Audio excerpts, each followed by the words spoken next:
Good evening, everyone. I hope that you've had a good day and that you are enjoying the rest of Wednesday and getting ready for Thursday. So tonight at church, we started a 4-week study on Adam Hamilton's book, Forgiveness, Fighting Peace by Letting Go. And I'm so excited about this study because it has already proved to just spark some incredible discussion and conversation among all of the participants and myself. Forgiveness is hard. Forgiveness is hard because people are messy and we mess up and we need forgiveness and we need to forgive. So we need to receive forgiveness from others and from God, and then we need to forgive others and God. It goes both ways. And one of the reasons that we struggle and are in need of forgiveness is because of anger in our lives. And that's what I'm going to talk about tonight in tonight's devotional. There's so much good anger, to be honest. Like, anger isn't always bad. Hear me when I say that. Jesus got angry. Jesus got really angry. In the Gospels, we saw how angry Jesus got with the money changers, the corruption and the injustice that was happening in his Father's house, that he overturned the tables. Like, he flipped some tables up in there, okay? So anger can propel us to do good. Anger can be a catalyst for us to change and receive the passion and the motivation, light a fire under us, but only if we do not allow anger to rule.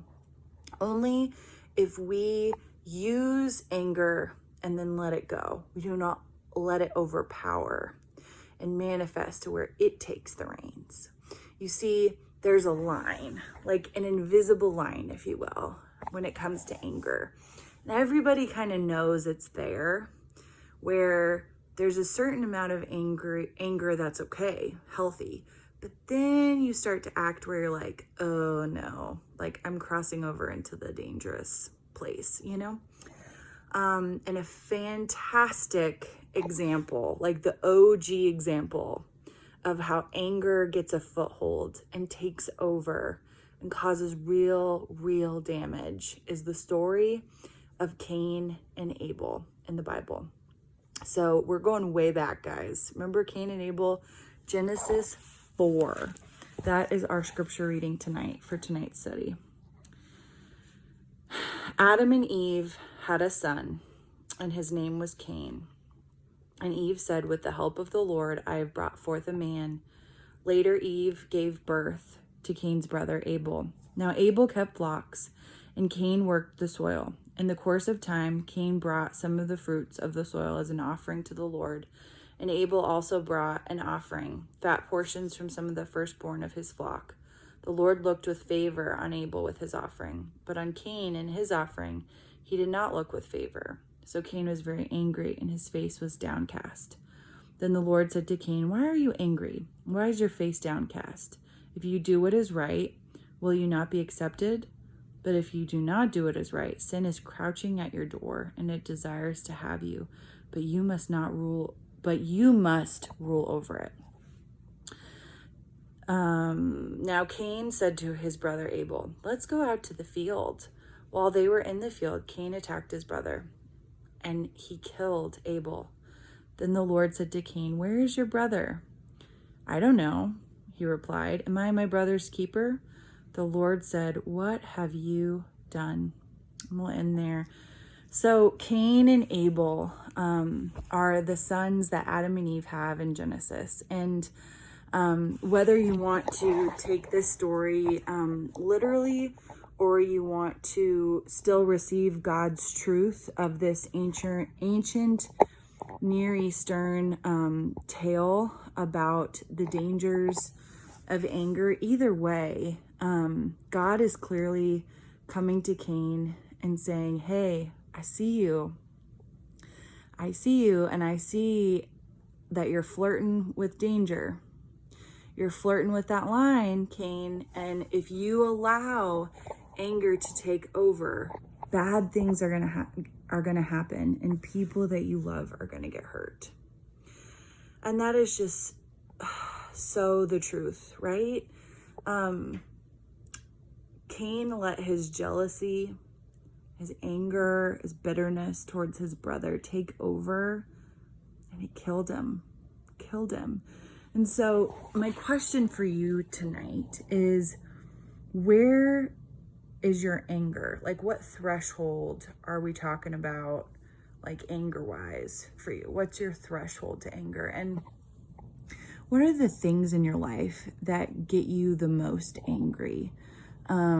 Maybe right now it is how everyone is reacting to COVID and how it's so different, and you get really angry when you hear other people that have very different opinions than you talk about it. Maybe it is politics, and you're a Democrat and your friends are Republicans, or vice versa, or you heard somebody talking about Trump and you are, wanting to vote for Biden, and it's just so angering to you. Maybe it's just anger that you have because you feel like everything in your life is out of control. I think a lot of us feel that way right now. Well, where in your anger threshold do you know it gets to get a little bit dicey and dangerous? And no longer is the anger propelling you to, have passion, enact change, do the right thing, kind of take initiative, all of those things that anger can do.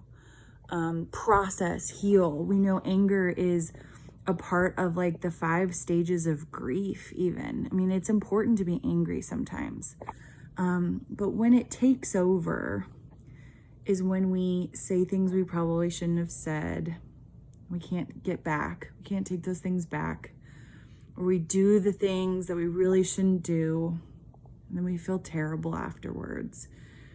When we allow anger to take over, instead of being used as a tool and sometimes even a healing source, when we allow it to take the wheel, really, really hard things happen. Death and sin and division come into the world, just like we saw in Genesis 4. And so just know that if you are struggling with anger right now, anger is something just like forgiveness. They kind of go hand in hand in a lot of ways, where you just have to let it go. You need to stop comparing yourself to that person you're comparing to. You get so angry when you think about them. Stop thinking that that person that you are so mad at is doing maybe everything that is causing you anger intentionally. Maybe they're not even knowing that they're doing what they're doing that's making you so mad. Remember, you can control certain things in this time of COVID-19 and the election, and there are certain things you can't control. And the more we focus on the things that we can control and relinquish and have peace about the things we can't control, the less anger will take over in our hearts. Ephesians actually talks about anger too, and it says, do not allow yourselves to sin when you are angry. And kind of Jesus did not allow himself to sin when he was angry. We're not Jesus. We are going to sin. We are going to stumble. That's why it is so necessary for us to forgive others and to be forgiven ourselves, because we are going to mess up. And there will be times when we get really angry.